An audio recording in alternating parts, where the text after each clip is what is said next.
You want answers? I'm as mad as hell, and I'm not going to take this anymore. You want answers? You have offended my family. I think I'm entitled. You want answers? I want the truth. And you have offended the Shaolin Temple. You can't handle the truth. Surely you can't be serious. I am serious. And don't call me Shirley. Radical Rant. I've been following the story of Joshua Hacken. Louisiana police found him and his wife, Sharon, in a hotel room last June with their two little boys, some pot, a pipe, and some weapons, after being notified of a disturbance. Police claim the couple was under the influence of narcotics, or actually marijuana, and Joshua was charged with possession of marijuana, possession of drug paraphernalia, and use of a controlled and dangerous substance in the presence of minors. That would be the marijuana, not the weapons, which apparently were all legally possessed as there were no weapons charges added. While Joshua, their father, spent a week or so in a Louisiana jail, their mother, Sharon, was not charged with any crimes and was not in jail. But the state of Louisiana didn't leave the children with their free mother. The state took the 1-year-old and 3-year-old from the Hacken family and placed them into foster care. Because, you see, when the police arrived, the Hackens were a little under the influence and babbling about taking a final journey to Armageddon.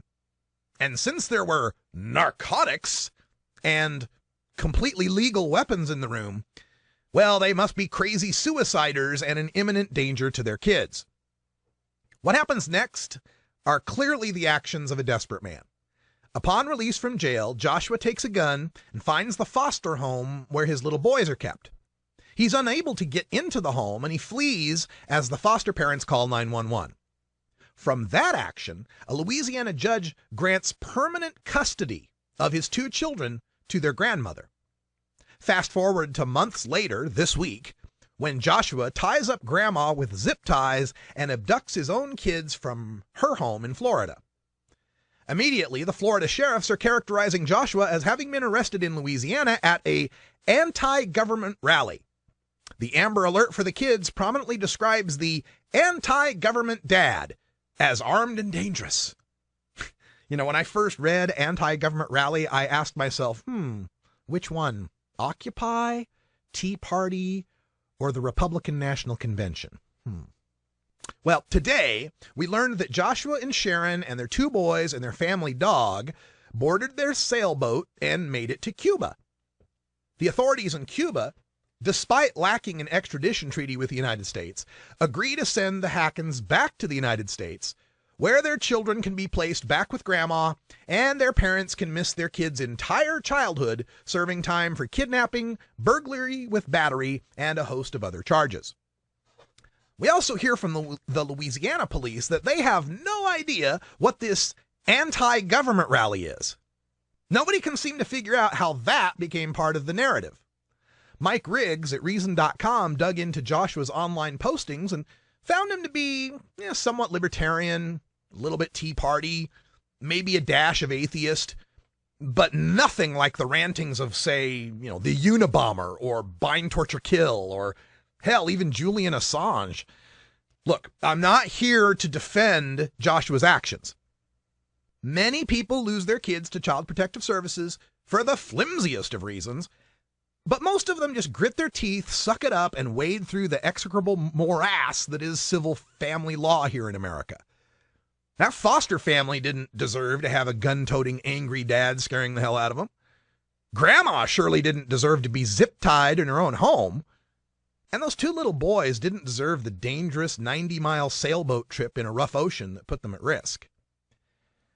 But I still can't help but go back to that June night in a hotel room in Slidell, Louisiana, and ask, if it had been a case of beer instead of pot and a pipe, wouldn't the Hacken family still be together?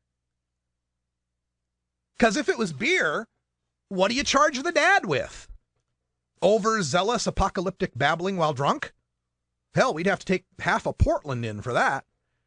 Third degree creeping us out? I mean, what's the charge? There's no sign that they weren't loving and capable parents. There's no sign that they possessed their weapons illegally or carelessly. Even if the cops did find a need to take a drunk and creepy Joshua in for the night, wouldn't they have left the kids with Sharon? But because marijuana is a narcotic, it's a crime to have this dangerous substance in the presence of minors. We must protect the children by traumatically separating them from their mom and dad and placing them with a stranger. Not the weapons, though. It's no crime to have that dangerous substance in the presence of minors. That leads me to some news stories from just the past 30 days. Here's one from The Guardian. A 4-year-old boy in New Jersey has shot dead a playmate aged 6 with a .22 caliber rifle in what police have said was an accident. It was too early in the investigation to know whether anyone would be charged. Here's from the Times-Picayune in New Orleans. A 4-year-old boy grabbed a loaded gun at a family cookout and accidentally shot and killed the wife of a sheriff's deputy, authorities said on Monday.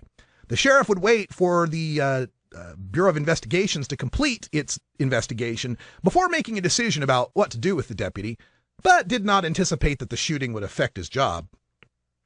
Here's from South Carolina, Myrtle Beach Online. Police say a 3-year-old child has died after finding a gun in an apartment in Sumter. Police say they are investigating the shooting and have not released any other details. No charges have been filed. Here's one from Alabama.com.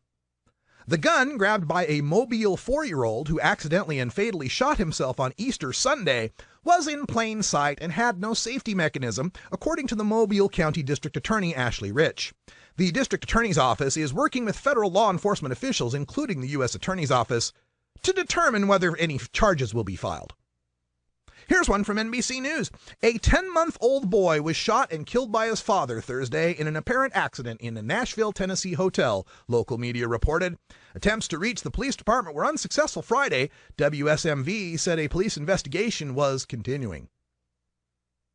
Here we have 5 children, all the same ages as the Hacken boys, killed by a dangerous substance, bullets. And yet it takes weeks of investigation to determine whether anyone will be charged with a crime, if at all. But if you have a bag of weed in your hotel room and cops think you're a little goofy, well, they'll take your kids right away and throw you in jail immediately, no questions asked. Hell, you don't even need to be talking apocalyptically or even have any weapons. Marijuana alone, even legally used medical marijuana, is enough for the state to declare you a menace to the children. Here's another set of stories from just the past 30 days. Lake County News. A Redwood Valley man was arrested Sunday in Lakeport for possession of more than 3 pounds of processed marijuana and child endangerment. From the Freehold Patch. A resident accused of marijuana possession and child endangerment. A Freehold man faces 3 drug-related charges after he allegedly possessed marijuana in a home where he had a legal duty to care for a child. From the Buffalo News, Buffalo, New York.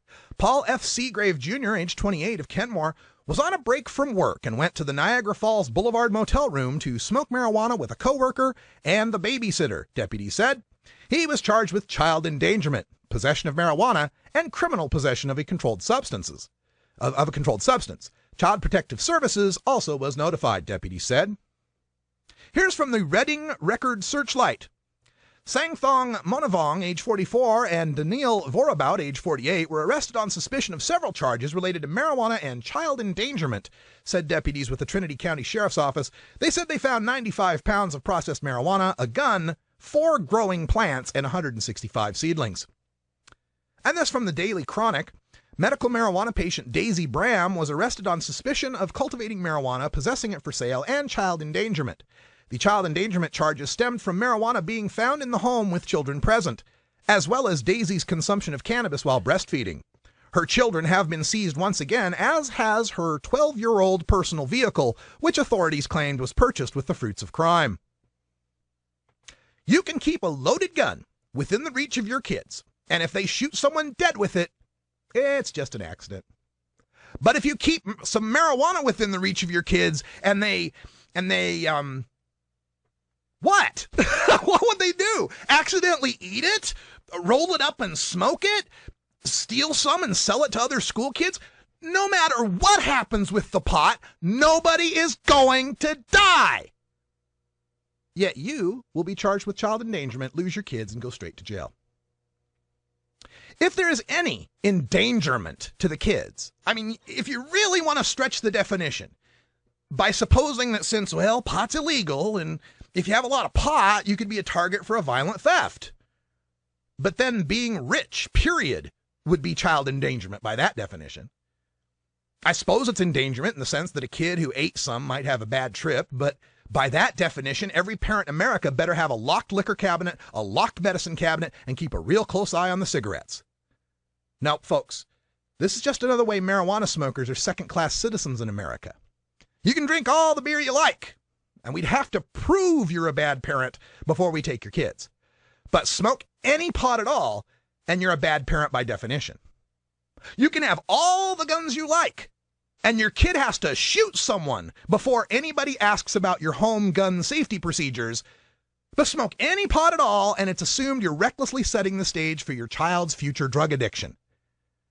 And I am not trying to demonize guns in any way. I am trying to say if we live in a society where we can accept that we have a Second Amendment right to keep and bear arms, and we're not going to do anything about requiring registration or safety locks or anything like that, we can accept that. And we can see day after day children being shot and killed by these guns, and we accept that as just the cost of the Second Amendment. Then by God, we can accept that some Americans smoke pot. Can't we? Are we really in a country where we are going to fight for the right to have assault weapons and 30-round clips, but people who might smoke a joint are a danger to their kids? This is insane. If we really cared about the children, we'd legalize marijuana.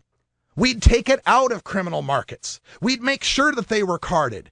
And if parents were irresponsible, and if parents were letting their kids get into the weed, we can still punish them for that. But to take away their kids, to put them through a traumatic separation, to put them in a foster care system, to force these parents to have to go to the expense of hiring lawyers and getting off work and going through the court system just to see their kids, it's a surprise we haven't had more Joshua Hackens fighting against this system with firearms and running, of all places, to Cuba so they can be free as a family. That's all the time we got here, and I gotta smoke something. Lost my blood pressure, you know. That's all the time we got. Thanks for joining us here. We're gonna stick around. Hour 2, Toker Talk Radio. We'll take your calls here at 971-533-7111. Talk about more stories and hopefully lighten our mood a little bit. For Brian the Rat, I'm Radical Russ. Thanks for joining us. Until next time, take care of each other, Tokers.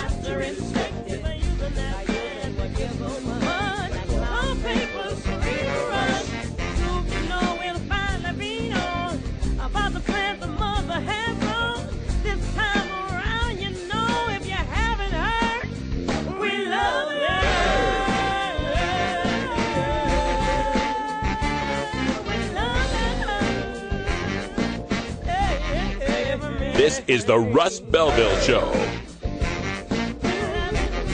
The Russ Belville Show is blogging and podcasting daily at radicalruss.com. You take a seed, you plant it, you grow it, you dry it, you roll it, you smoke it. You take a seed, you plant it, you grow it, you dry